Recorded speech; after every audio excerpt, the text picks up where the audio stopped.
ជំរាបសួរបងប្អូនទាំងអស់គ្នានេះគឺជា Channel ថ្មីរបស់ Admin សូមបងប្អូនទាំងអស់គ្នាជួយចុច Subscribe និង Like ក៏ដូចជា Comment ឲ្យបានច្រើនផងណាដែល Admin លើកយករឿងភាគ Anime មួយមកសង្ខេបជូនខ្លីៗជូនដែលមានចំណងជើងថា Magic High School តាមពិសីរឿងមកបង្ហាញនៅកំពង់ផែមួយគឺមាននាវាកំពុងតែច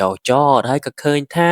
មានក្រុមអ្នកសិក្សាស្រាវជ្រាវដែលពួកនឹងឯងគឺជាអ្នកវិទ្យាសាស្ត្រកំពុងតែសិក្សាស្រាវជ្រាវនៅបង្កើតអ្វីមួយដែលថ្មីក៏ប៉ុន្តែការសិក្សារបស់ពួកគេនឹងមិនមែនការសិក្សាត្រូវនោះទេគឺជាសិក្សាខុសដោយសារតែពួកគេនឹងបានយកកូនក្មេងជាច្រើនមកសិក្សាហើយហាក់បីដូចជាស្រូបថាមពលឬក៏ស្រូបអ្វីនឹងចេញពីកូនក្មេងនឹងដើម្បីបង្កើតទៅជាអាវុធដ៏ខ្លាំងក្លាមួយរបស់ពួកគេនៅផ្នែកមួយទៀតឃើញថាបុរសកំពុងតែហោះសំដៅយ៉ាងលឿនប្រៀបបានដូចជាមនុស្សយន្តអីចឹងឯងជន់មួយចូលទៅក្នុងទឹកហើយកាប់ផ្ដាច់នាវាកងទឹកមួយដែលបានដាច់ជាពីរកន្លែងពិសោធន៍ក៏ចាប់ផ្ដើមពិសោធន៍និងបាញ់ទៅខាងលើហើយបុរសម្នាក់នឹងក៏បានចុះមកហើយបាននិយាយថានេះវាអាចនឹងជាគ្រោះមហន្តរាយយ៉ាងខ្លាំងក្លារបស់ពិភពលោកប្រសិនបើអាវុធដែលពួកគេផលិតចេញមកនោះវាបានសម្រេចដែលប្រាំពិសីរឿងមកឃើញថានារីម្នាក់កំពុងតែអង្គុយនៅលើយន្តហោះទាំងញញឹមនិងបង្ហាញអំពីស្ថានីយ៍យន្តហោះមួយនៅក្នុងសហរដ្ឋអាមេរិកនាងក៏បានដើរចុះមកនារីម្នាក់នឹងគឺមានឈ្មោះថាលីណានាងក៏បានដើរជួបជាមួយនឹងបុរសម្នាក់ទៀតដែលកំពុងតែគោរពមើលទៅនាងហាក់បីដូចជាមានទូនាទីខ្ពស់ដល់ហើយបុរសនឹងក៏បានហុចកាតមួយទៅឲ្យលីណានេះគឺជាបេសកកម្មថ្មីមួយទៀតនាងចុះពីលើយន្តហោះមិនតាន់បានសម្រាកផងបើជាហុចបេសកកម្មមួយទៀតទៅឲ្យនាងប្រឹងប្រកែកក៏ប៉ុន្តែវាដូចអត់ជំរឿទេត្រូវបានកងអង្គរៈចាប់យកនាងទៅនៅលើទឹកដីកោះសាវ៉ារ៉ាក៏ឃើញថាមានបុរសម្នាក់ដែលមានឈ្មោះថាតាត់ស៊ូយ៉ាក៏ដូចជាឃើញមាននារីម្នាក់កំពុងតែអង្គុយមកកត់នឹងដែលមានឈ្មោះថាមីយូគីពួកគេទាំងពីរនាក់ក៏ដូចជាមិត្តភក្តិមកសម្រាកនឹងលំហែកាយបន្ទាប់ពីការសិក្សាមីយូគីក៏ដូចជាតាក់ស៊ូយ៉ាគឺជាបងប្អូនជាមួយនឹងគ្នាចំណែកឯមិត្តភក្តិរបស់នាងម្នាក់ទៀតដែលមានសក់ក្រហមនេះមើលទៅដូចជាមានថាអពរខ្លាំងណាស់វាយមិនតាន់ដល់អាឡឹកផងក៏បានបែកនាងម្នាក់ហ្នឹងគឺមានឈ្មោះថាអ៊ីរ៉ូកាពួកគេទាំងអស់គ្នាគឺសិតតែជាសិស្សនៅក្នុងសាលាវេទមន្តដែលពេលនេះពួកគេនឹងមកសម្រាកលំហែកាយបន្ទាប់ពីការសិក្សាតាវ៉ែនតាម្នាក់កំពុងតែឈរនិងសង្កឹកសង្កឹងនឹងបានប្រាប់ថាអស់ពេលវេលាហើយចាប់ផ្ដើមដំណើរការនៃការប្រសោតនៅរយៈពេល2ថ្ងៃទៀតទៅអ្នកវិទ្យាសាស្ត្រីម្នាក់បានប្រកាសបើធ្វើបែបនេះវាអាចនឹងប៉ះពាល់ដល់ក្មេងព្រោះតែក្មេងនឹងមិនទាន់ដឹងខ្លួនមកវិញទេក៏ប៉ុន្តែលោកតាវ៉ែនតាក៏មិនបានខ្វល់អីទេគាត់សំខាន់គឺចង់ប្រសោតនៅរយៈពេល2ថ្ងៃទៀតគោលបំណងរបស់គាត់គឺចង់បង្កើតអាវុធដ៏ខ្លាំងក្លាមួយលក់ទៅឲ្យកងយោធានៃប្រទេសជប៉ុនហើយក៏បានបង្ហាញឃើញក្មេងស្រីម្នាក់ហាក់បីដូចជាកំពុងតែអង្គុយយំនិងអត់សង្ឃឹមខ្លាំងណាស់និងគឺមានឃើញនារីពិសោធន៍ដ៏ចំណាស់នឹងឯងដើរមកប្រាប់នាងថាឲ្យនាងនឹងចាប់រត់ចេញពីកន្លែងហ្នឹងទៅរកនារីម្នាក់ទៀតដែលជួយនាងបានយន្តហោះមួយកំពុងតែចតនៅលើកោះសែនកៃនោះគឺជាយន្តហោះការធ្វើដំណើររបស់ក្រុមមីស៊ូគីដែលពួកគេធ្វើដំណើរមកលេងនៅទឹកដីនៃកោះមួយនឹងឯងអ្វីដែលប្លែកពួកគេសង្កេតឃើញថាកងកម្លាំងយោធាជើងទឹករបស់ប្រទេសជប៉ុននៅលើកោះនេះហាក់បីដូចជាចម្លែកខ្លាំងណាស់កាឡាក្រហមឆ្នូតជ្រោតនឹងឯងគឺជាកន្លែងកងស្នាក់ការនៃនាវាជើងទឹករបស់ប្រទេសជប៉ុននិងក៏បានឃើញនារីដែលគួរឲ្យកំសត់មុននឹងឯងនឹងព្យាយាមរត់ពីកន្លែងនោះ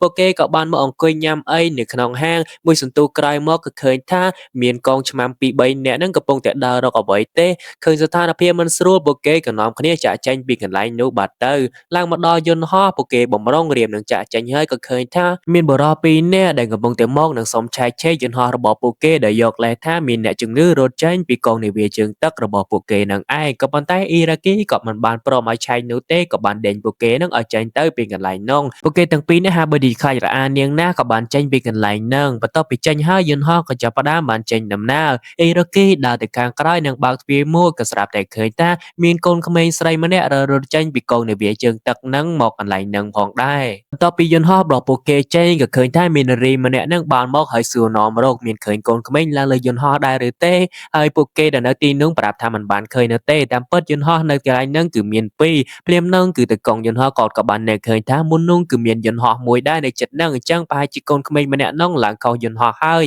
នារីម្នាក់ហ្នឹងគឺមានឈ្មោះថាម៉ាញូមីដែលជានារីម្នាក់ដែលលោកយាយវិទ្យាសាស្ត្រហ្នឹងប្រាប់ឲ្យកូនក្មេងនោះមកជួបនាងនឹងឯងបន្ទាប់ពីដើរលេងមីយូគីក៏បានមកដល់ផ្ទះវិញនិងរត់ចូលទៅចិត្តឲ្យបងប្រុសយកតែម្ដងអ្វីដែលចម្លែកនោះគឺ គឺតាក់សយាបានឃើញថាមាននាំកូនក្មេងម្នាក់នោះមកកូនក្មេងម្នាក់ហ្នឹងហាក់បីដូចជាឃ្លានខ្លាំងណាស់ឃើញទឹកញ៉ាំទឹកហ្នឹងយ៉ាងអស់តែម្ដងដែលនាងមានឈ្មោះថាកូកូដោយមូលហេតុពួកគេក៏បានចាប់ផ្ដើមសួរនាងទៅបន្តិចម្ដងហេតុអ្វីបានជានាងចាក់ចេញពីទីនោះហើយនៅក្នុងទីនោះមានអ្វីចម្លែកមែនទេគ្រប់យ៉ាងកូកូចាប់ផ្ដើមនិយាយរៀបរាប់ទាំងអស់នាងចាក់ចេញគឺដោយសារតែមានអ្នកស្រីវិទ្យាសាស្ត្រម្នាក់ហ្នឹងដែលបានឲ្យនាងចាក់ចេញដែលនាងបាននិយាយថានៅក្នុងមន្ទីរវិទ្យាសាស្ត្រនឹងឯងនៅពេលណាដែរពួកគេបានដាក់កូនក្មេងឬក៏ដាក់ខ្លួននាងចូលទៅកាន់ក្នុងមន្ទីរពិសោធន៍នឹងហើយបន្ទាប់ពីនាងចេញមកវិញធ្វើឲ្យនាងមានអារម្មណ៍ថាហាក់បីដូចជាគ្មានអារម្មណ៍ក្នុងខ្លួនហាក់បីដូចជាខ្លួនឯងនឹងចិត្តរលាយស្លាប់អញ្ចឹងឯងនឹងនាងបានស្ដាប់ពីលោកយាយវិទ្យាសាស្ត្រនឹងបានប្រាប់ថានាងនឹងអាចក្លាយទៅជាតុក្កតាប៉ះសិនបើរងការពិសោធន៍នឹងយូរខ្លាំងពេកនឹងបាត់បង់សតិអារម្មណ៍និយាយចប់ភ្លាមនាងក៏ភ័យខ្លាចខ្លាំងណាស់នាងក៏បានប្រាប់ឲ្យគ្រប់គ្នានឹងជួយនាងផងហើយពួកគេក៏បានយល់ព្រមក៏ប៉ុន្តែនាងមិនមែននិយាយថាឲ្យជួយតែនាងម្នាក់ទេនៅក្នុងនោះមានកូនក្មេងចំនួន8នាក់ទៀតដែលត្រូវជួយពួកគេទាំងអស់គ្នាក៏អត់ជំរឿទេក៏នាំគ្នាសហការគ្នាដើម្បីជួយកូនក្មេងទាំងអស់នោះតែម្ដងបង្ហាញឃើញថាមានយន្តហោះមួយដែលកំពុងតែចុះចតនៅលើនាវាក៏ស្រាប់តែឃើញមាននារីម្នាក់នឹងបានដើរចូលមកនោះគឺជាលីណាកាលពីដើមរឿងយើងនឹងឯងនាងគឺជាកងនៃកម្លាំងរបស់សហរដ្ឋអាមេរិកដែលនាងមកនេះនឹងប្រាប់កងកម្លាំងបេសកកម្មរបស់នាងគឺត្រូវបំផ្លាញនៃកងនាវាជើងទឹករបស់ប្រទេសជប៉ុនដែលនាងដឹងថាកងនាវាជើងទឹកនឹងកំពុងតែបង្កើតនៃអាវុធដ៏ខ្លាំងក្លាមួយទៀតដែលអាចនឹងបំផ្លាញនៃពិភពលោកនាងមិនទាន់ដឹងថានោះគឺជាអ្វីទេហើយអ្វីដែលសំខាន់គឺនាងបានប្រាប់ទៅឲ្យកងកម្លាំងរបស់ពួកនាងនឹងថាពួកយើងគឺត្រូវតែកម្ចាត់ទាំងអស់ទោះបីជាអ្នកណាដែលនៅក្នុងមន្ទីរពិសោធន៍នឹងក៏ដោយកម្ចាត់ពួកគេសម្រាប់ពួកគេចោលទាំងអស់ដើម្បីបំផ្លាញផតាំងនិងកុំឲ្យពួកគេនឹងមានវិជាសាស្ត្រដើម្បីបង្កើតជាមួយនឹងអាវុធអាក្រក់បែបហ្នឹងទៀតនៅថ្ងៃមុខគោលដៅរបស់លីណាខុសពីគោលដៅរបស់តាក់សុយាលីណានឹងមានគោលបំណងចង់បំផ្លាញនៃមន្ទីរពិសោធន៍របស់កងជើងទឹកនៃប្រទេសជប៉ុននឹងចោលទាំងអស់រួមទាំងអ្នកវិជាសាស្ត្រក៏ប៉ុន្តែគោលដៅរបស់តាក់សុយានឹងគឺគ្រាន់តែចង់ជួយសង្គ្រោះក្មេងៗនៅទីនោះទេការចេញដំណើរមកដល់ហតាសុយាក៏បានហុចរបស់មួយឲ្យទៅកាន់អ៊ីរ៉ាគីក៏ដូចជាលីអូដែលជាមិត្តភក្តិរបស់គាត់នឹងឯងពួកគេពាក់មកនោះគឺជាខ្លាខ្លាញ់បន្លំនៃកងនាវាជើងទឹកខុសតែតាសុយាទេមើលរូបរាងដូចជាចម្លែកដល់ក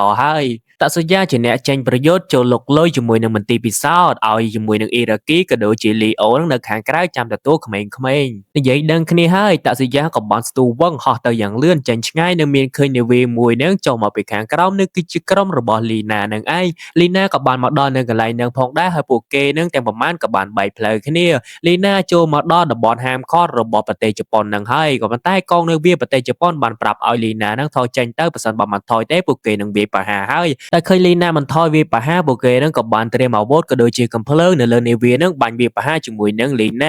ណាមិនឲ្យតដៃតនទេក៏បានប្រើកំភ្លើងវេទមន្តរបស់គាត់បាញ់ទៅចេញរន្ទះផ្ទុះជាមួយនឹងកំភ្លើងនាវាទាំងអស់នោះដល់ខ្លាំងតែម្ដង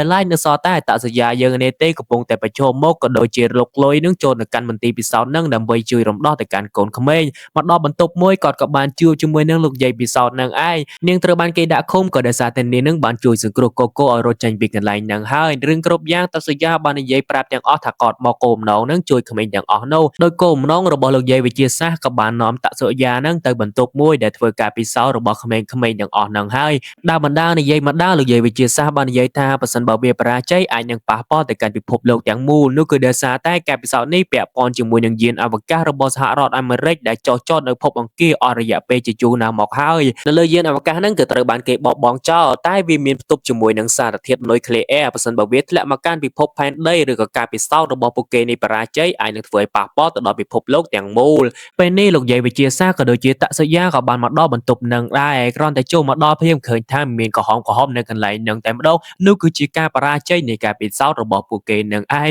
លោកយាយវិទ្យាសាស្ត្របានបន្ទោសទៅកាន់អាតាវ៉ែនតានឹងណាដែលគាត់បាននិយាយថាវាមិនតន់ដល់ពេលពិសោធន៍ហេតុអ្វីបានជាអាតានឹងគឺនៅរឹងក្បាលម្លេះតាក់សយាគឺអត់មានខ្វល់អីទេក៏បានយកកំភ្លើងរបស់គាត់នឹងបាញ់អ្វីៗគ្រប់យ៉ាងនៅទីនោះធ្វើឲ្យអ្នកវិទ្យាសាស្ត្រទាំងប្រមាណនឹងរត់ចេញហើយក៏កត់ចុះមកខាងក្រោមចាប់ទាញយកកូនក្មេងដែលកំពុងពិសោធន៍នឹងចាក់ចេញពីកន្លែងនឹងទាំងអស់មកដល់ខាងក្រោមតាក់សយាបកគោទូនទីនេះទៅឲ្យអេរ៉ាគីក៏ដូចជាលីអូជាអ្នកគ្រប់គ្រងកូនក្មេងទាំងអស់នឹងគោលបំណងរបស់គាត់គឺឡើងទៅ ខាងលើនៃមន្ទីរពិសោធន៍នឹងចម្លងព័ត៌មានទាំងអស់ចេញពីមន្ទីរពិសោធន៍នឹងឯងហើយបានហុចកាត់ទៅឲ្យអត្តានោះចម្លងព័ត៌មាននឹងចេញឲ្យអស់មកអត្តានឹងអត់មានអីប្រកែកជាមួយបានទេតសញ្ញាក៏បានចម្លងព័ត៌មានទាំងអស់ហើយក៏បានដកកំភ្លើងរបស់គាត់បាញ់កំទេចនៃធុងពិសោធន៍នោះចោលទាំងអស់តែម្ដងដើម្បីកុំឲ្យពួកគេនឹងមានតនន័យក្នុងការពិសោធន៍តទៅមុខទៀតចប់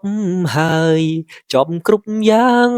ចំណែកក្មេងៗនេះកំពុងតែរត់ចេញរត់តាមជាមួយនឹងអ៊ីរ៉ាគីនៅពេលមកដល់ខ្លោងទ្វារឃើញថាមានការប៉ះគ្នាយ៉ាងខ្លាំងក្លានោះក៏កងនាវាជើងទឹកប៉ះគ្នាជាមួយនឹងកងកម្លាំងរបស់លីណាចៃដន្យណាស់លីណាក៏ដូចជាលីអូមកដល់ចំជាមួយនឹងសម្លៀកពាក់នៃកងនាវាជើងទឹកនឹងដែរហើយកងកម្លាំងរបស់លីណាឃើញអញ្ចឹងអត់ចាំយូរទេនឹងឯងគឺជាកងទាហានរបស់នាវាជើងទឹកនឹងដែរឲ្យតែឃើញគឺដឹងតែសម្លាប់ហើយតាមបញ្ជារបស់លីណា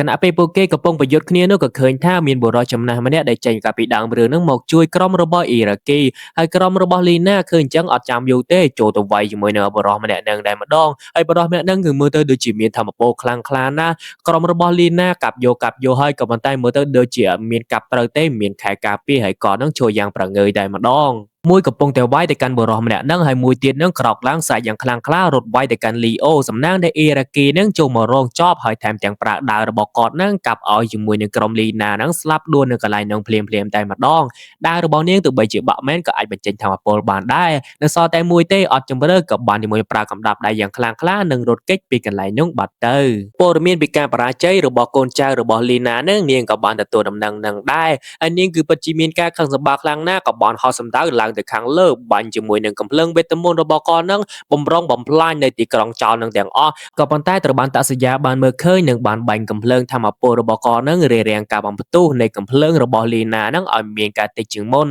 លីណាឃើញចឹងសឹងតែមិនគួរឲ្យជឿទេដែលឃើញថាមានទិន្នន័យបរាជ័យពីការបាញ់របស់គាត់នឹងមើលទៅពោពេញទៅដោយផ្សែងអាប់អួរដែលធ្វើឲ្យនាងនឹងមិនអាចកំណត់អត្តសញ្ញាណឬក៏គោលដៅបាញ់បានទៀតឡើយភ្លើងកំពុងតែឆេះខ្លាំងនៅខាងក្រោមយន្តហោះដែលនៅខាងលើនោះគឺជាមីយូគីនឹងឯងមីយូគីឃើញជាមួយនឹងកំប៉ានីវាមួយនឹងនាងក៏បានហក់ចូលនិងលោតចុះទៅខាងក្រោមតែម្ដងសមត្ថភាពរបស់នាងគឺមិនធម្មតានោះទេប្រើតែដៃធម្មតាក៏ដូចជាវេទមន្តរបស់នាងនឹងធ្វើឲ្យបង្កកក៏ដូចជាអ្វីៗដែលនៅទីនោះតែម្ដងហើយមិនត្រឹមតែបង្កកនឹងបន្លត់ភ្លើងបានទេថែមទាំងបង្កកជាមួយនឹងទឹកសមុទ្របានថែមទៀតការរំកករបស់មីយូគីធ្វើឲ្យកប៉ាល់ក៏ដូចជានាវាក៏ដូចជាក្រុមគ្នារបស់លីណានឹងក៏ត្រូវបានកកនៅកន្លែងនឹងផងដែរលីណាខឹងណាស់គាត់ដឹងថានេះគឺជាសមត្ថភាពរបស់មីយូគីគាត់ក៏បានក្រោកឡើងមកវិញនិងហោះឡើងទៅខាងលើដោយប្រើបច្ចេកទេសនិងធម្មពលរបស់គាត់នឹងរំលាយទឹកកកនោះឲ្យคล้ายមកជាទឹកដូចជាធម្មតាវិញដែលនាងកំពុងតែធ្វើសកម្មភាពនោះក៏បានលើសំឡេងរបស់តាសយាដែលបាននិយាយថាគោលដៅនៃគោលបំណងរបស់ពួកគេនេះគឺដូចគ្នាទេគឺគ្រាន់តែចង់បង្ក្រាបក៏ដូចជាក្រុមនាវាជើងទឹករបស់ប្រទេសជប៉ុនកុំឲ្យផលិតអាវុធអាក្រក់នឹងឯងហើយគាត់ក៏បានសុំសំណពរមួយពីលីណាហើយបានប្រាប់មួយនឹងមីយូគីកុំឲ្យវាប្រហារទៅកាន់លីណាអីពួកគេទាំងអស់គ្នាក៏បានស្រោះស្រោគ្នានិងបានមកជួបគ្នាតាសយាបានស្នើសុំឲ្យលីណានឹងជួយបញ្ជូនគាត់ទៅកាន់ភពព្រះច័ន្ទក៏ប៉ុន្តែលីណាបានប្រកែកឲ្យគាត់អាចបញ្ជូនបានក៏ប៉ុន្តែគាត់មិនអាចយកអ្នកឯងនឹងត្រឡប់មកវិញទេតាសយាអាចមានខ្លាចទេគាត់បាននិយាយថាត្រឡប់មកវិញគាត់ធ្លាក់ដោយខ្លួនឯងនឹងមានការទទួលរងយកពីប្អូនស្រីរបស់គាត់និយាយត្រូវហើយលីណាក៏អត់ចាំយូរដែរប្រើជាមួយនឹងកំភ្លើងវេទមន្តរបស់គាត់បញ្ជូនជាមួយនឹងតាសុយាទៅកាន់លំហក្រៅពិភពផែនដី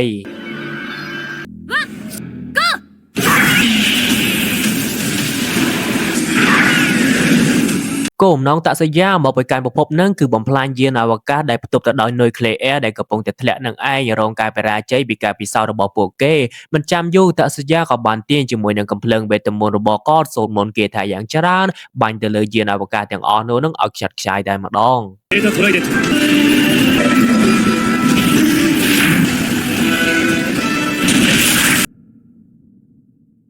ការបាញ់របស់តាសយាក៏ទទួលបានជោគជ័យកូនក្មេងទាំងអស់ហ្នឹងក៏ចាប់ផ្ដើមប្រែមកជួបជុំគ្នាផ្ទៃមេឃក៏ប្រែទៅជាពណ៌ខៀវស្រស់ស្អាតតែម្ដងរីឯមីយូគីនេះកំពុងតែប្រើស្គីវេទមន្តពិសេសរបស់គាត់ហ្នឹងដើម្បីត្រងបងប្រុសរបស់គាត់ហ្នឹងធ្លាក់មកកាន់ពិភពផែនដីវិញដល់ពេលមកដល់ពិភពផែនដីមីយូគីគឺមានការសប្បាយចិត្តខ្លាំងណាស់ក៏បានជួបអោបគ្នាជាមួយនឹងតាសយាហើយចំពោះសាច់រឿងនៃថ្ងៃនេះក៏សូមស្លេះតាមប៉ុណ្្នឹងសិនណាអ្នកទាំងអស់គ្នាច្រឡំស្លេះអ្នកទាំងអស់គ្នារឿងហ្នឹងគឺ admin សម្រាប់មកចប់ហ្នឹងទេហើយកុំភ្លេចជួយចុច like ក៏ដូចជា subscribe ឲ្យកាន់ admin ផងណាអរគុណច្រើនបាយបាយ